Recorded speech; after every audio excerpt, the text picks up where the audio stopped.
Today, we're talking about an artist who didn't just paint landscapes, he painted the weather itself. Seriously, this is a guy who, to really capture a storm, supposedly had himself lashed to a ship's mast. So let's dive into the turbulent, revolutionary world of J.M.W. Turner. So, let's just start with a simple question. How do you paint a storm? I mean, think about it. Artists have been trying to figure that out for centuries. But how do you really paint one?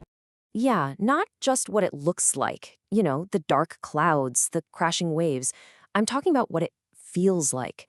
That feeling of the wind screaming past your face, the raw, chaotic energy, and that blinding flash of light that just cuts through it all. How in the world do you put that feeling onto a canvas? Well, there was one man who answered that question better than anyone before him, and it earned him the title, the Master of Storms. His name was Joseph Mallord William Turner. And he didn't come from some fancy artistic family. Turner was the son of a London barber, born back in 1775. But right from the get-go, this kid was a prodigy, and he was completely obsessed with capturing the world outside his window. Forget the quiet, stuffy parlors of London. He was all about the chaos of the clouds and the drama of the ever-changing light.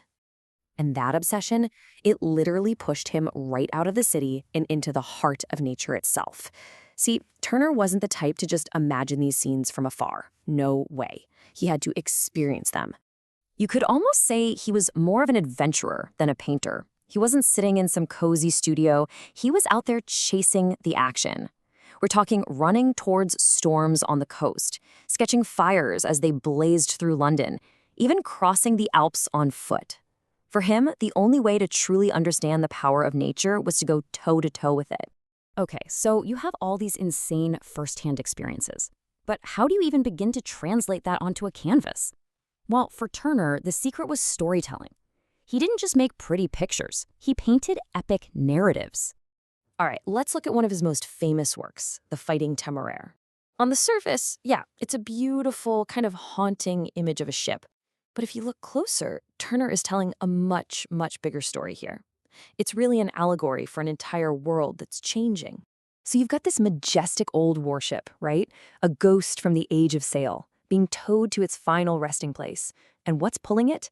This small, dark, steam-powered tugboat, the symbol of the new industrial age. It's the past being literally dragged away by the future, all set against this fiery, almost mournful sunset. Wow. Turner also used nature to confront some really dark human stuff. This painting tells a horrific true story about a slave ship captain who threw enslaved people overboard just to collect insurance money. And he exhibited this in London right when the abolitionist movement was gaining momentum, so it was a powerful political statement. That violent Red Sea isn't just a backdrop, it's an active participant in the horror. And the almost divine beauty of the light just makes the human cruelty happening below feel even more profound, even more disturbing. But he wasn't only looking backwards. He was one of the very first artists to really capture the feeling of modern technology. In rain, steam, and speed, the locomotive just bursts through the landscape. It's not a static object, it's a blur of power and motion, dissolving into the rain and mist. He's not just painting a train, he's painting the experience of speed itself. But if there's one painting that really truly captures his spirit, it's gotta be this one, Snowstorm. I mean, just look at it. It's a complete vortex of wind, water, and snow. And the story behind it, well, it's the stuff of legend. How did he capture this feeling so perfectly?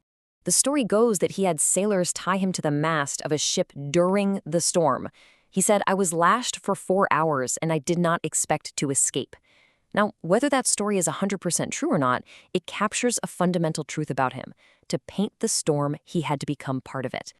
And this total immersion in the elements, it led his art to evolve in a completely radical new direction. He just started to see the world differently. If you look at his earlier work, the subject is pretty clear. You can see the castle, the bridge, the boat. The focus is on the physical objects within the landscape. But then you get to his later paintings, and the world just begins to dissolve. The solid forms melt away. He's using these swirling, energetic brushstrokes, even slapping paint on with a knife, just to capture pure energy.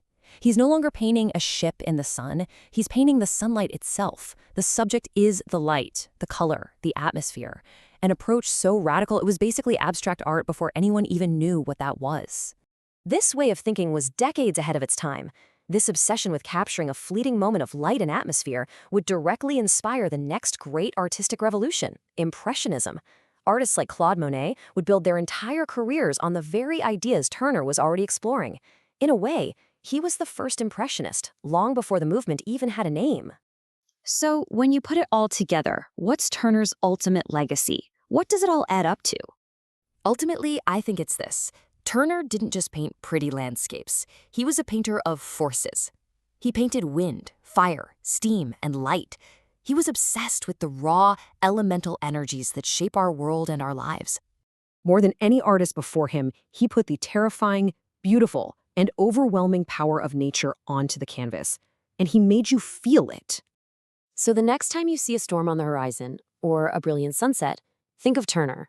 Will you just see clouds and light? Or will you see what he saw, a story of power, of change, and of raw, untamable emotion?